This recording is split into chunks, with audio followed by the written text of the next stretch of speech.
I saw Mercy yesterday at an early screening. It comes out later this week. There will not be any spoilers here, don't worry about that. But essentially, you have a future in which murderers are placed in this program where they sit in a chair in this blank room, and an AI will evaluate their case for 90 minutes. They have an hour and a half to prove their innocence to the AI, who has gathered all the data from every camera, everybody's phones. There's no privacy in this world.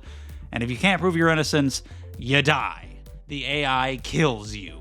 So Chris Pratt, who is a detective who was instrumental in the popularization of this program, ends up in this chair on trial for the murder of his wife, and he has to prove his innocence. I've seen a lot of negativity directed towards this movie based on the trailer and everything, and I gotta say, I didn't particularly have high hopes myself, and there's a lot of problems here. It's not particularly great by any means, but there's a significant amount of entertainment value, if I'm honest. I think it can be a fun premise if utilized well. Somebody who is just sat there having to go through all of this data and solve a mystery to exonerate their name with a very strict time limit. If they don't do it in 90 minutes, they're dead. And you've got elements of movies like Searching and Missing, which I think are much better than this, but how those movies are just totally focused on screens and people looking at all this information on screens to try to solve a mystery. This has a similar kind of element to it. It's not in real time, which is kind of weird. You'd think it would be. Like, you have 90 minutes, that's practically how long the movie is. The movie's a little bit longer. You'd think they would try to make it real time, but it's not. I checked my phone subtly. I didn't want to be an asshole, but when the timer popped up on the screen for his trial, I checked my phone to see the time, and then I checked it again later to see if they were lining up, and they don't. It's a little weird that it's not quite real time. You'd think he would want to immerse us in his experience as much as possible, but it's almost. You're trapped there with him, watching him do this, and at the beginning of the movie, it looks really bad for the guy. From what we see, from the footage, all the information available, pretty much anybody would immediately assume that he did do it.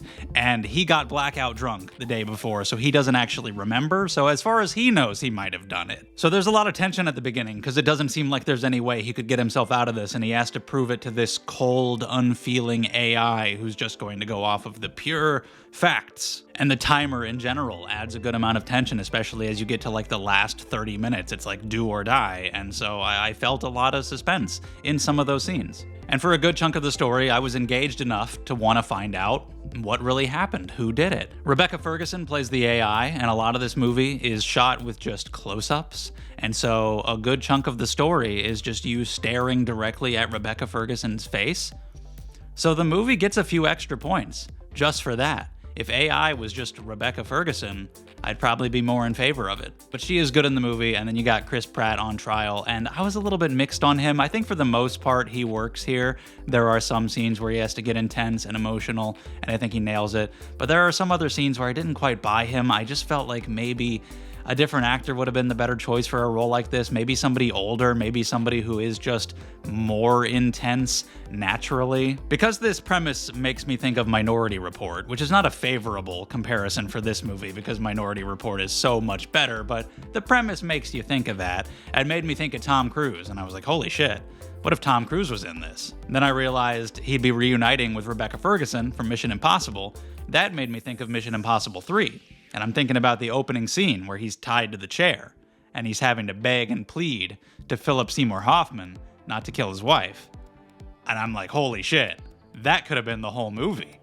Tom Cruise, full intensity, begging with this AI. Dude, when this hits digital, somebody's gonna have to use AI to edit Chris Pratt into Tom Cruise.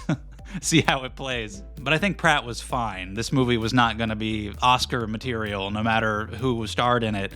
But I did have a few moments where I thought somebody else might have been better fit. Chris Pratt is far from the real issues that the movie has, namely two of them. One, even though I was very engaged early on with the mystery, wondering, how's he going to get out of this?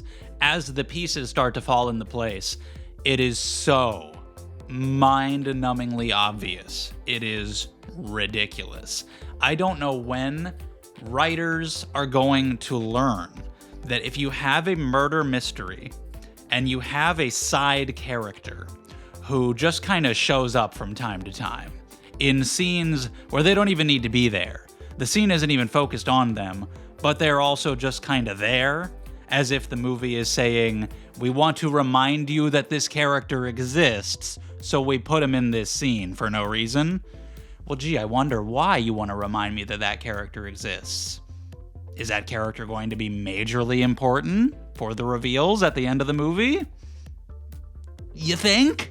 And that's what the whole movie is built around. We're in this one room, sitting in a chair, looking at information. It is all for the purpose of deducing the identity of the killer, and as more information is revealed, the fact that it becomes so incredibly predictable really kind of lessens the whole experience. I wish the movie was shot in a more interesting way. Sometimes it gets pretty creative, where it's like the AI makes it seem as if Chris Pratt and his chair are actually in the middle of a different environment, the area that they're like searching for information through. That kind of stuff is cool. I wish it did that more often. So much of the movie is legitimately just close-ups on the two actors' faces, and I feel like you could have added a lot more intensity with different direction. And because of that, because so much of this movie is just us strapped in this chair, watching this dude's face and a screen, you gotta make the mystery itself really compelling to keep us engaged the whole time. And it got less and less interesting as it went. The actual answers were just really basic. The other big problem with the movie is its messaging. It gets weird. It gets bizarre. I never actually would have even imagined the places this movie goes. Obviously, you go into this with a fuck AI attitude. We live in a world right now where just recently, an ICE agent shot a woman in the face and then called her a fucking bitch and faced no consequences for it.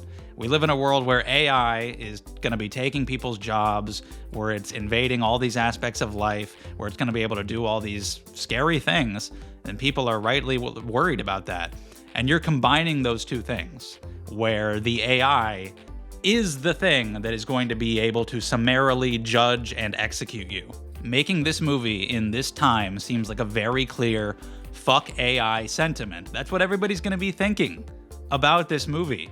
But as it goes on, it tries to give the AI like a character arc, to where it starts to like gain human emotions. And it's like, what if the AI was people too? What if it could be nice to you? What if it could help you? And it's like, what the fuck? And no matter what positive things the AI may do in the movie, it's very clear that the whole situation is fucked. Like, this should never be allowed to happen at all. The fact that it ever got to this point is bad. Any of the positive elements are not justified. I understand that. The writers don't have to spoon feed everything to the audience. I get it. But in this current climate, with these kind of issues that you're talking about, it feels really weird. It feels ripe for material about a cold, bleak, dystopian thriller about the true dangers of this kind of stuff, but it also really wants to be a mainstream, mass-appealing blockbuster with Chris Pratt, and those things feel like they conflict. It feels like, wait, why are we doing the robot has feelings trope in the middle of this fuck AI type of thing? I don't understand. So not only does the mystery get less interesting as more is revealed, the movie's message just becomes odd. If this had committed to a darker tone, it would have been so much more impactful. It really could have had more of a lasting effect on the audience, but as it is, it still has its entertainment value. It was in IMAX 3D for some reason. They've never done that with these mystery movies. This is the first time ever. I don't really know why. I don't really recommend seeing it in the theater or anything. But if you just want a quickly paced murder mystery, it's the perfect kind of movie to just throw away and watch on your screens at home. It has its entertainment value. Chris Pratt was fine. Rebecca Ferguson is really good. There are some creative elements to the direction on occasion.